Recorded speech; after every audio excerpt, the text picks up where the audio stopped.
আমাদের কিছু বলার নাই। তাদের মুখোশ আপনারা সবাই জানেন। এখন কি আমরা ক্যাম্পাসে চুপ করে থাকতে পারি?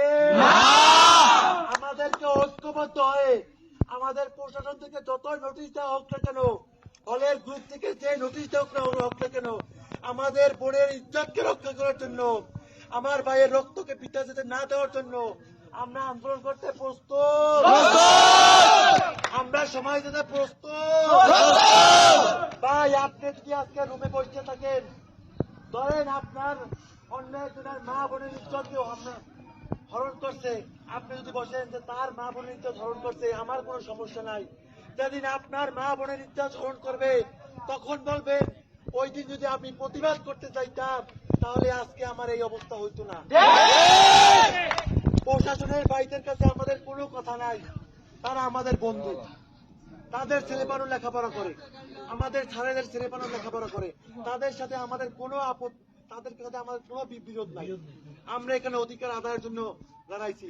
ঢাকা বিশ্ববিদ্যালয়ে হামলা করা হয়েছে, স্বাধীনতার 54 বছরের ইতিহাসে এরকম কোনো হামলা করা হয় নাই। এজন্য আমরা এই প্রতিবাদের জন্য দাঁড়াইছি। আমাদের এলাকার মানুষদের এই পথে যারা যাতায়াত করে তাদের কষ্ট হয় আমরা বুঝতে আছি, কিন্তু আমাদের অধিকার আদায়ের আন্দোলন আমরা সফল করতে প্রস্তুত।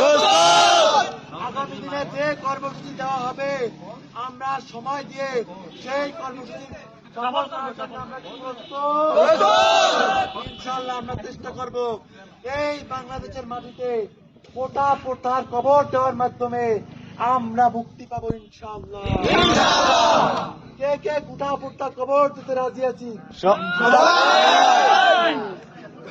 এই সারা বাংলায় খবর দে, পোটা পোটার খবর দে, আরো দেব রক্ত, রক্তের বন্যায় ভেসে যাবে অন্যায়, রক্তের বন্যায় ভেসে যাবে অন্যায়, পোটা নামে মেধা মেধা, পোটা নামে মেধা মেধা, বিনা যেতে দেব না, বিনা যেতে দেব না, আরো দেব রক্ত, রক্তের বন্যায় ভেসে যাবে অন্যায়, ভেসে যাবে অন্যায়।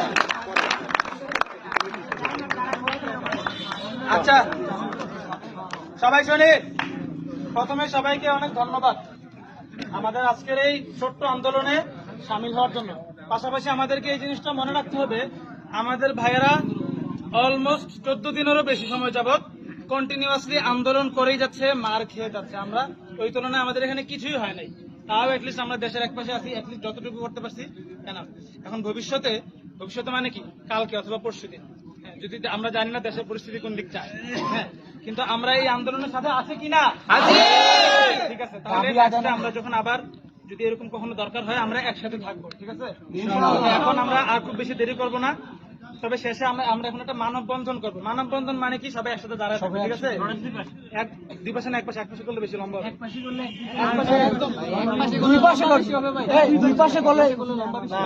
মানববন্ধন করে যাবো আমরা, 5 মিনিট একটা ভিডিও হবে, ঠিক আছে? লম্বা একটা মানববন্ধন হবে। ওই পাশে আমাদের কল